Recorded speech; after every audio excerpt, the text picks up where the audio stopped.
오전 현안 브리핑을 발표하겠습니다. 새정치민주연합의 창당 발기인 대회를 시작으로 본격적인 창당 전차가 시작되었습니다. 60년 전통의 민주당과 안철수 새정치연합이 결합하여 새 정치와 민생을 기치로 한 배를 타고 출발했습니다. 새정치민주연합은 국민의 삶을 정치의 최우선 과제로 삼을 것입니다. 뼈를 깎는 자기 혁신을 통해 희망의 정치를 실현하고 능력 있는 정당으로 거듭 태어날 수 있도록 그 어떠한 고통도 모두 감내해 내겠습니다. 우리 내부의 토론은 물론이고 새누리당의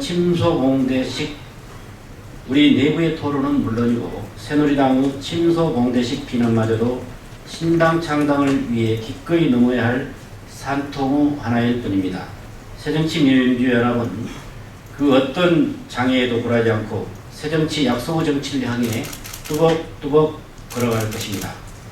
낡은 정치와 결별하고 절망에 빠진 국민과 민생만을 생각하며 2017년 정권 교체를 향해 전진하겠습니다. 다음은 검찰이 서울시 공무원 간첩 사건 증거 조작 수사를 진행하며 국정원 대공수사팀의 김모 과장을 체포했습니다. 수사 의지를 말뿐이 아닌 적극적인 행동으로 보여주고 있는 것은 다행입니다. 국민은 드디어 검찰이 본격적인 수사가 진행되었다고 기대의 눈으로 검찰을 바라보고 있습니다. 그러나 또 한편으로는 과연 끝까지 제대로 된 수사가 되겠냐며 우호의 눈으로 검찰을 바라보고 있습니다. 그동안 국민적 관심이 높았던 사건에 대해 진실 규명과 국민적 의혹 해소를 소홀히 해왔던 검찰의 자업자득입니다. 국민의 기대와 국민의 의혹 두 가지 시선 중 무엇을 선택할 것인지를 검찰 스스로 수사 의지에 달려 있습니다. 이번만큼은 검찰이 법과 원칙에 따라 그 진실을 낱낱이 규명하면 물론이고 비고화를 막론하고 성언지히 이번만큼은 검찰이 법과 원칙에 따라 그 진실을 낱낱이 규명하고 지히 고화를 막론하고 성역 없이 철저히 수사를 진행해야 할 것입니다.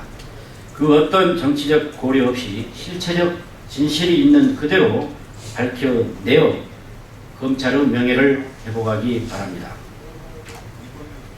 김근태 전 당의장의 고문 사건 판결 재심 개시 결정에 대해 말씀드리겠습니다. 서울고등법원 형사 2부가 인재근 의원의 재심 청구를 받아들여 1985년 남영동 김근태 고문 사건 판결에 대한 재심 개시 결정을 환영합니다. 독재 정권의 포갑과 범죄는 반드시 역사의 단죄를 받는다는 교훈이 되새기는 계기가 될 것으로 기대합니다. 국정원과 검찰 등 국가기관의 인권유린이 문제가 되고 있는 지금 이 시기에 김근태 당의장에 대한 고문 판결 재심 개시는 큰 상징적 의미를 갖습니다. 어떤 거짓말과 은폐에도 불구하고 결국 그 진실은 반드시 밝혀집니다. 민주주의자 김근태 의장과 함께 민주주의와 인권을 위해 헌신하고 희생했던 모든 분들의 숭고한 뜻을 이어 다시는 국가폭력이 없는 세상을 만들겠다는 결의를 다지게 됩니다. 이상입니다.